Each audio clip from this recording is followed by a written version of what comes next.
Cipta Kerja nomor 6 2023 udah disahin. Ya. Terus sekarang apa yang bisa dilakukan? Kami berharap Partai Buruh bisa masuk dalam parlemen threshold 30 kursi. Masuk ke tahun politik, Partai Buruh bisa apa? Serikat Buruh upah melulu. Kami bicara jaminan sosial. Orang tanya, ngapain orang nganggur dibayar? Lo ngapain juga kita bayar pajak waktu bekerja? Saya punya kawan-kawan di buruh. Untuk makan aja dia susah. PHK seenaknya. Pesangon kecil. Upah nggak naik 3 tahun. Kan nggak adil. S1 aja outsourcing sekarang. Dan dikasih upah minimum. Ya kalau kita lulusan UI, lulusan IPB, ITB, kita tolak. Lulusan di kampus-kampus yang biasa aja, dia mau. Kau boleh kaya, tapi jangan miskinan kita.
Jangan lupa like, share, komen, subscribe, dan bunyikan tombol loncengnya.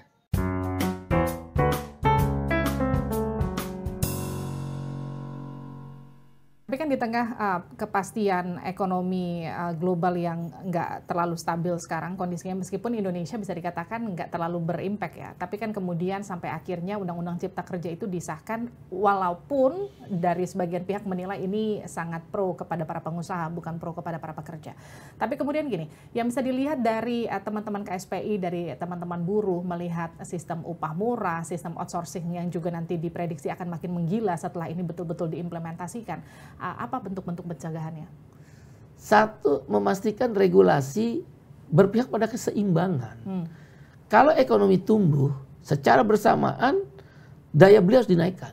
Jangan ekonomi tumbuh akibatnya paradoks economic growth. Ekonomi tumbuh, PHK di mana-mana, upah kita murah. Ini aneh. Indonesia negara terkaya nomor 7 di dunia. Kemudian Indonesia pertumbuhan ekonomi nomor 3 di dunia setelah India, Filipina, Indonesia. Ekonomi tumbuh di atas 5, rata-rata 5, kecuali COVID waktu itu sempat minus dan kembali lagi ke 3, rebound, sekarang ke 5. Pertanyaan saya, kenapa upah nggak naik? Itu berarti ekonomi yang tumbuh dinikmati orang kaya. Kita nggak anti orang kaya. Yang kita anti, kenapa semua redistribusi kekayaan itu ke orang kaya? Harus dikasih juga ke kalangan menengah bawah, yaitu dalam bentuk jaminan sosial untuk buruh dan kelompok-kelompok petani yang di agroindustri, upah dong. Anda lihat, pertumbuhan ekonomi Indonesia selalu disumbang di atas 50% oleh konsumsi. Apa itu konsumsi? Instrumennya yang paling kuat adalah upah dan jaminan sosial. Anda bisa bayangkan, Mbak Livi bisa bayangkan, ketika kita membangun sistem jaminan pensiun, katakan 12%, jangan ecek-ecek 3%. Uang itu nggak bisa terkumpul, akumulasinya nggak terkumpul. 12% kayak di Jepang, 3% dibayar buruh, kita yang bekerja, 9% dibayar oleh pengusaha. Nah, kita bisa bayangkan itu 30 tahun loh, uang nggak dipakai. Yang sekarang uang jam sostek itu ada hampir 500 triliun sekarang. Kemana itu uang yang implikasinya ke kita? Nggak ada. Kecuali JHT nanti kita ambil. Kalau kita sakit, sekarang udah BPJS Kesehatan. 30 tahun, hitungan kami di Partai Buruh, itu bisa 1.000 triliun. 1.000 triliun itu menjadi cadangan negara. Maka konsep Partai Buruh yang dibawa adalah selain pasar uang, pasar barang, ada 2 lagi. Pasar tenaga kerja dan pasar sosial. Tapi sekarang kan gini Bang Said, setuju nggak sih kalau dengan asumsi pemerintah tuh nggak bisa menangin dua-duanya, nggak bisa juga menangin buruh dan juga para pekerja, nggak bisa juga menangin para pengusaha, jadi memang harus milih. Kalau ibarat kata memang harus ada salah satu yang memang harus lebih dominan diprioritaskan, memasukkan investasi atau mempertahankan para pekerja yang ada di dalam. Itulah makanya 3 aliran politik itu menjaga keseimbangan di seluruh Eropa, di seluruh Amerika Latin deh. Kalau kita terlalu Eropa terlalu jauh, ke Amerika terlalu jauh. Lihat aja Jepang dan Amerika Latin yang dekat sama kita. Silih berganti partai politik itu berkuasa. Ketika partai buruh berkuasa, pasti upah layak, kemudian lingkungan hidup dan HAM, serta jaminan sosial prioritas. Oke, tapi kalangan pengusaha gimana sih sekarang? Kalau kalangan pengusaha merasa, loh ini kok kos terus, gue bayar iuran ini, bayar iuran itu. Ya kalau partai buruh berkuasa dia akan bilang, lo berbagi dong, lo udah untung, lo lihat pertumbuhan ekonomi, semua ke kamu. Kamu bisa beli apartemen, kamu bisa beli mobil. Kayak saya kelas menengah, saya nggak mau pura-pura. Saya bisa beli mobil, saya beli apartemen.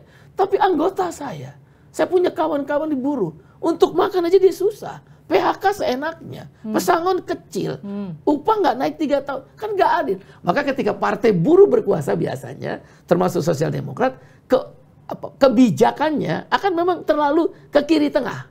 Dia akan menjaga keseimbangan. Nggak mungkin juga pengusaha dihantam. Siapa yang mau usaha kabur, investasi kabur, yang domestik pindah. Nggak mungkin. Tapi dia akan bilang, lo untung, kau boleh kaya, bahasa saya ya. Kau boleh kaya, tapi jangan miskinin kita. Tapi memang bisa begitu nanti kalau partai buruh betul-betul lolos parlemen? Lihat Brazil. Brazil itu Lula da Silva. Saya waktu itu tandem di satu seminar internasional di Los Angeles. Saya duduk dengan Menteri Tenaga Kerjanya Brazil. Saya duduk sebagai pemimpin KSPI, bukan partai buruh. Saya bicara jaminan sosial, dia bicara upah. Saya tanya, berapa upah Lula berkuasa naik? 30%. Setiap tahun, 8 tahun dia berkuasa, 2 periode. Nggak bangkrut tuh perusahaan, tapi Lula bilang, kalau kamu saya naikin upah, uangnya nggak boleh keluar daerah, nggak keluar Brazil, nggak boleh keluar dari daerah.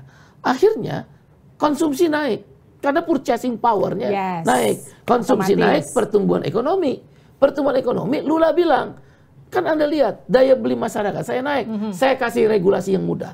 Kau bikin pabrik tekstil, kau bikin pabrik makanan yang melimpah, saya kasih kemudahan regulasi, saya kasih pinjaman yang bunganya kecil. Itu kan keseimbangan. Nah, menurut Abang kenapa itu nggak bisa dilakukan di Indonesia? Karena partai buruhnya belum ada. Di luar dari partai buruh yang belum ada, Bang. Maksudnya memang belum ongoing di parlemen. Secara politik kita nggak berdaya, Mbak Livi. Kita teriak apapun upah, malah dijawab Omnibus Law. Kita minat outsourcing dihapus, dijawab Omnibus Law. Bebas, nggak ada semua, nggak ada di dunia. Tapi Bang gini loh, suara buruh itu kan gede ya. Sekarang ini kan mau masuk tahun politik, banyak dong pasti partai politik yang juga mendekati teman-teman buruh. Banyak, pasti nggak mungkin nggak, karena itu sumber suara buat mereka. Ada nggak tawaran-tawaran yang memang dilakukan? Ya kalau lo mau dapat suara buruh, ya lo harus pro buruh dong. Poin-poin apa yang kemudian bisa ditawarkan? Ada 4 pembeda partai buruh dengan partai lain. 1, captive market. Anggota kami 10 juta. Tambah 1 istri atau satu keluarga lah. Ya, suami 1 anak. Koefisiennya kan 1,4 kalau jam swasta. Punya 24 juta. Udah ubah kayak di situ. Tinggal kita bilang, upahmu mau naik nggak? Kau mau berjuang nggak bersama tentang upah yang selama ini susah? Kau mau nggak terhindar dari outsourcing anakmu? Udah kau sekolahkan sampai S1 aja outsourcing. Gila kan ini sistem. Nggak ada di luar negeri manapun. S1 aja outsourcing sekarang. Dan dikasih upah minimum. Ya kalau kita lulusan UI, lulusan IPB, ITB, kita tolak. Lalu lulusan kampus-kampus yang biasa aja, dia mau. Daripada dia nganggur, yang penting kerja. Adil nggak? Nggak adil dong. Nah, yang kedua adalah segmented issue. Partai buruh akan tawarkan kepada 24 juta aja, nggak usah ngomong yang lain. Terlalu ambisius. Buruh formal 56,4 juta, dengan keluarga 7 juta. Ambisius. Saya udah bilang kawan-kawan, ubek-ubek aja di 10 juta yang dia punya keluarga, jelaskan tentang kita mau berjuang upah. Jelaskan kita mau berjuang outsourcing. Jelaskan tanah petani kita kembalikan, reclaiming, reforma agraria, dan kedaulatan pangan. Jelaskan pada petani itu kita anti impor. Saya yakin dan percaya Lula melakukan itu 3 kali pemilu. Pemilu pertama dia menang terbatas. Pemilu kedua, ketiga dia berkuasa. Itu juga dilakukan Pedro Castello di Peru, Boric di Chili, Anthony Albanese sebelumnya, Kevin Rudd dan sebagainya. Itu perjuangan kaum kelas. Memang butuh waktu, tapi kita kerja keras di segmented aja. Nah yang ketiga, Kita daily working party. Enggak pemilu aja kita kerja. Orang PHK kita belain. Partai Buruh ada namanya Posko Orange bersama organisasi serikat buruh lain. Orang nggak dibayar THR kemarin, kita belain. Orang yang tanahnya di sama oknum ya, oknum tentara, oknum polisi dirampas. Pertambangan inti rakyat dirampas, kita belain.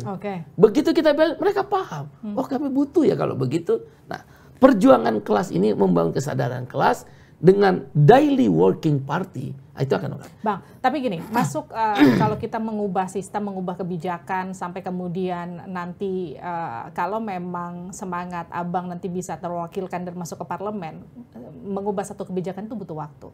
Tapi kalau kita bilang teman-teman buruh untuk penyesuaian upah, untuk kemudian memperhatikan dari sisi outsourcing, kesejahteraan mereka seperti yang dari tadi kita bahas, ngisi perut lapar tuh nggak bisa nunggu.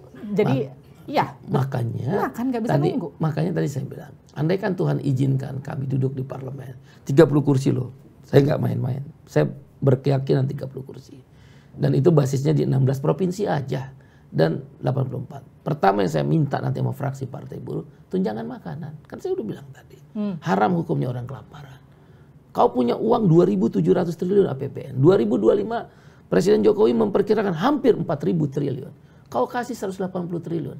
Apa bangkrut ini negara? Katanya saya bilang 500.000 ibu jamu gendong, buruh kontrak, buruh outsourcing, tukang beca, ojek sekarang dari 1 juta susah. Nah, kita kasih makan 500.000 kali kan tadi saya bilang 30 juta orang miskin dan tidak mampu, 15 triliun. Kali 12 bulan, 1 tahun 180 triliun. Cukai rokok berapa? 120 triliun. Ini kan tetap politik anggaran. Kok ambil infrastruktur, tapi kami minta 180 triliun orang kasih orang makan. Dan itu bukan konsep Partai Buruh aja kok, rakyatmu juga. Ya kalau kau nggak mau kita bilang nanti. Nah, tentang tadi orang jangan kelaparan, itu memang sebuah komitmen negara sejahtera welfare state yang kami ingin bangun. Karena saya lihat di Brazil dan Peru itu, ini negara kaya begini, masih ada nenek-nenek mati, kekurangan makan, di Yahukimu ratusan orang busung lapar. Ini nggak adil kalau menurut saya. Tentang makanan memang prioritas kami. Dulu orang miskin itu dilarang sakit. Maaf, bukan kita ingin sombong. Kami KSPI, KSPSI yang melawan arus kepada pemerintahan Pak SBY. Saya mau dipenjara berulang-ulang, diancam. Kami lawan di pengadilan negeri. Kami demo hampir setiap hari. BPJS itu 80% tanpa bermaksud menyombong. Konsep yang kami serahkan ke DPR, diolah oleh DPR, oleh ada Mbak Rike, ada Menteri Agung, dan kawan-kawan yang lain, menjadi yang sekarang ada undang BPJS. Itu perjuangan siapa? Serikat Buruh. Nah sekarang gini, kemarin setelah kemudian ada aksi May Day, apa yang kemudian direspon pemerintah? Seperti biasa, janji-janji. Kalau kenapa dibilang janji surga? Karena tiap tahun isunya sama, yang dijanjikan sama, hasilnya nggak ada gitu kira-kira. Karena secara politik, Mbak Livi, persoalan bangsa ini ketidakadilan secara politik. Sekarang keadilan sosial bagi seluruh rakyat Indonesia, apa penghijauan tahan? Kalau kita pergi ke seluruh dunia, no social justice without social security. Tidak akan pernah ada keadilan sosial tanpa jaminan sosial. BPJS kita berdarah-darah loh turun. Dulu ada sebutan dilarang orang miskin sakit. Ada Kompas yang nurunin berita. Itu membuat saya terharu dengan berita Kompas tuh. Kompas berperan serta membuat saya bangkit ngelawan. Seorang ayah di KRL menggontok anaknya sudah mati. Dia pergi ke dinas pemakaman ke DKI ditolak karena miskin. Bayar kan ke pemakaman. Dia pergi ke dinas pemakaman Bogor. Di Bogor tempat dia tinggal naik KRL kan. Digotong-gotong. Ditolak. Dia balik lagi ke Jakarta. Apa itu negara Republik Indonesia gitu loh. No social justice without social security. Itu yang saya omong di depan DPR waktu itu. Bapak-bapak, puan-puan dan tuan-tuan ini kaya. Mau mati di mana aja bisa beli, bahkan tempatnya udah pesen. Ini orang miskin. Saya ambil Kompas. Benar, saya ingat banget itu. Orang miskin hanya karena dia miskin. Sebidang tanah buat anaknya nggak bisa. Baru parlemen DPR itu bereaksi. Kita perlu jaminan sosial. Kita perlu jaminan kesehatan. Oleh karena itu kita lawan dengan istilah konsep lobby aksi. Kita gugat Pak SBY, Pak Budiono, Pak Marzuki Ali, Ketua DPR, 8 menteri kami gugat di Pengadilan Negeri Jakarta Pusat. Kemenangan itulah yang kemudian melahirkan sekarang BPJS. Unlimited biaya, seluruh jenis penyakit, seumur hidup. Bang Said, ini kan udah 10 tahun nih pemerintahan Pak Jokowi ya, 10 tahun depan lah tepatnya. Ini perubahan apa yang dirasakan teman-teman buruh selama 10 tahun ini kira-kira? Dan apa yang kemudian bisa jadi refleksi untuk evaluasi, karena kita mau ganti presiden kan tahun depan? Kalau dari sisi buruh ya, saya mendapat masukan yang sangat kuat, Omnibus Law. Itu sangat menyakitkan buat buruh. Outsourcing seumur hidup, karyawan kontrak seumur hidup, upah murah, buruh perempuan yang mengambil cuti haid dan cuti melahirkan, tidak ada kepastian upah. Orang bisa di PHK seenaknya. Saya terus terang marah sekali dengan Pak Menko Perekonomian. Maaf ya saya sebut nama. Easy hiring, easy firing. Saya bilang, saya debat melalui media juga saya ngomong. Kasih tahu menteri itu. Dia bukan yang berkuasa buat republik ini. Memang kau pikir dia yang kasih kerja ke kita. Kita pontang-panting buat anak istri. Sekedar upah minimum, kau pikir gampang kita dipecat. Orang mau bekerja itu untuk seumur hidupnya. Mengabdi di perusahaannya. Berkontribusi buat di perusahaan. Karena dia menteri kan jadi berpengaruh. Gampang pecat, gampang untuk merekrut. Ya kau enak aja ngomong karena kau kaya. Nah itu kan menyakitkan yang kayak begitu. Nah oleh karena itu kebijakan yang dilakukan Pak Jokowi dengan para menterinya menyakitkan terhadap Omnibus Law ya, Undang-Undang Cipta Kerja. Tentu ada hal lain yang juga yang nilai-nilai positif. Antara lain meningkatkan peran daripada BPJS Kesehatan untuk melayani kepesertaan BPJS. Ada juga seperti itu dengan KJS kan dimulai KIS. Kalau Indonesia KIS ya, Kartu Indonesia Sehat ya. Kemudian ada juga upaya untuk membangun perumahan-perumahan buruh, tapi itu tidak cukup. Itu case by case. Esensinya adalah tentang daya beli. Tingkatkan daya beli, maka rakyat akan berjuang sendiri. Tapi saya tidak mengatakan daya beli satu-satunya upah. Alat instrumen daya beli konsumsi yang lain adalah jaminan sosial. Nah, itu yang ditinggalkan. Harapan apa sih yang diharapkan dari teman-teman buruh untuk presiden baru kita nanti tahun depan? Semua menumpukan di partai buruh. Makanya kita akan tentukan nanti capres melalui konvensi partai buruh dan nanti rapat presidium. Masih panjang. Intinya cabut Omnibus Law. Itu juga yang kita ngomong ke Pak Ganjar, ke Pak Anies, ke Pak Prabowo. Tapi saya nggak tahu Pak Prabowo karena sempat ngomong bahwa 80% Omnibus Law itu sudah mengadopsi kepentingan buruh. Tapi sudah ketemu dengan para capres ya? Baru Pak Ganjar. Pak Anies sebelum beliau dicapreskan, saya udah ngobrol. Pak Anies kan bicara tentang pasar sosial, kami juga bicara pasar sosial. Tapi waktu itu sebelum dicapreskan sudah mulai didengung-dengungkan. Artinya beberapa pokok-pokok pikiran kita sudah meyakinkan para capres ini. Tapi sekali lagi ya, koalisi partai buruh mewakili kelompok kelas pekerja termasuk buruh tidak akan pernah dengan koalisi partai politik yang mengesahkan undang-undang Cipta Kerja.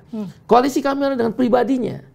Tentang kemudian kami tidak akan tercantum. Tapi kalau partai politik hampir semuanya mengesahkan undang-undang. Makanya partai buruh beda. Gimana dong? Partai buruh beda. Loh, Mbak Livi, waktu kita masih belum berpartai, kami mendukung Pak Prabowo 2 kali pemilu. Tapi kami nggak berkoalisi dengan Gerindra. Kami bukan underbow Gerindra. Kami dengan Pak Prabowo-nya. Bentuknya apa? Kontrak politik. Kontrak politik itu yang kami harapkan Pak Prabowo ketika itu ya, kalau jadi presiden menjalankan. Sekarang siapa capres yang dukung partai buruh? Kontrak politik. Kita nggak perlu dengan partai politik yang mencalonkan sebagai koalisi apapun namanya yang mengesahkan Undang-Undang Cipta Kerja. Nggak perlu. Forget it. Yang kami perlu Anda sebagai presiden seluruh rakyat Indonesia, kami punya kontrak politik ini dari sisi buruh. Jadi kami akan bekerja tentu akan biaya sendiri. Tapi kan enaknya partai buruh udah punya basis buruh. Datang aja ke kota-kota industri, kumpulin orang, pidato, main sosial media. Murah kan? Nggak perlu bayar-bayar. Tapi yakin ya bahwa kemudian agenda politik yang dibawa oleh partai buruh ini justru tidak hanya sekedar memanfaatkan suara para buruh, tapi juga betul-betul menjadi wadah aspirasi untuk kemudian menyuarakan keluh kesah mereka. Anda bisa lihat siapa yang mendirikan partai buruh. 11 organisasi serikat buruh, 4 konfederasi serikat buruh besar, 60 federasi serikat buruh tingkat nasional, 1 serikat petani terbesar, ada Urban Buruh Konsorsium, ada buruh migran, ada Jala PRT, Forum Guru Tenaga Honorer. Dari situ kelihatan bahwa basis partai ini partai gerakan. Betul-betul pasti akan menyuarakan aspirasi buruh ya. Dan yang kedua, kami bekerja daily working party. Seorang Said Iqbal, orang tahu hari ini, besok, sekarang, tetap dia akan berada dalam garis untuk membantu. Mas Said, dari 3 capres yang sudah berhembus namanya digaungkan, sekarang baru Ganjar Pranowo yang ditemui atau menemui kawan-kawan dari Serikat Buruh. Jadi suaranya ke Ganjar? Tidak. Enggak. Karena di Partai Buruh enggak atau belum? Belum. Lebih tepatnya belum. Diulang nih, lebih tepatnya ya? Belum. Lebih tepatnya belum. Karena di Partai Buruh punya 3 tahapan mekanisme yang harus dipatuhi oleh Partai Buruh. Jadi bukan karena presiden, partai yang nentuin. 1, Rakernas. Rakernas sudah berlangsung Januari 2023. 2, konvensi calon presiden. Sekitar bulan Juni-Juli 2023. Terakhir, rapat presidium. Siapa rapat presidium Partai Buruh? Yaitu 11 organisasi pendiri. Itu sekitar Juli-Agustus. Tapi ini gini, yang pasti diharapkan jangan sampai kemudian adanya Serikat Buruh yang sekarang tergabung menjadi Partai Buruh, jangan sampai kemudian itu hanya memanfaatkan suara para buruh tanpa kemudian mengedepankan aspirasi mereka. Tapi justru sebetulnya diharapkan betul-betul jadi wadah bagi para buruh. Justru para buruh yang memanfaatkan Partai Buruh. Betul. Partai Buruh memanfaatkan. Anda bisa bayang, saya presiden KSPI, disuruh juga jadi presiden Partai Buruh. Uangnya dari mana? Tenaganya dari mana gitu. Tapi ini bukan masalah memanfaatkan. Ini tentang sebuah cita-cita. Oleh karena itu sebuah cita-cita harus ada wadah yang lebih besar. Kalau semua serikat buruh fragmentasinya luas, perpecahan, maka partai adalah alat di mana cita-cita itu diletakkan, dibangun, dan saya menjaga keseimbangan, Mbak Livi. Kau boleh kaya lah, tapi jangan miskinkan kami. Itu aja sederhana. Terima kasih sudah datang di Living on Point. Itu dia tadi perbincangan saya mengenai bagaimana kemudian misi-misi dan juga harapan para teman-teman buruh di May Day kemarin. Saya Liviana Calisa, kita ketemu lagi di Living on Point berikutnya. Dadah. Yang warna oranye Partai Buruh, warna oranye Partai Buruh, partainya kelas pekerja, partainya kelas pekerja.